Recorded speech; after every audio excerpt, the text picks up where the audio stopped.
Aliran Sungai Sekanak yang berada di Jalan Letnan Mukmin, Kelurahan 24 Ilir, Kecamatan Bukit Kecil, terlihat tidak biasa. Air yang berada persis di bawah jembatan tersebut mengeluarkan buih busa seperti busa air cucian. Tak hanya itu, sungai tersebut juga terlihat kotor dengan air yang keruh menghitam. Menurut penjelasan salah seorang warga, busa tersebut memang sudah ada sejak lama, namun ketika air pasang, busa tersebut tidak terlihat lagi. Selain mengeluarkan busa, aliran sungai tersebut juga kotor. Hal tersebut dikarenakan tidak adanya tempat pembuangan sampah.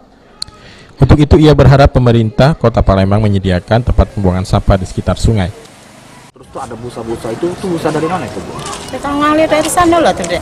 Kadang tak tahu dari mana, apa dari hotel, apa dari mana, itu banyak dari mana-mana situ. Lama. PS, yo jurusan kan aliran dari sana kan loh. Iya. Itu sudah lama, Bu? Ya kadang ada, kadang kate. Busa tuh sering ada, kadang kate. Ini terkait sama Tempat pembuangannya, ya. Yo kalau saya baca cepet-cepet lah, dibaca jalan lah, bagus-bagus lah. Heru Wahyudi, PAL TV.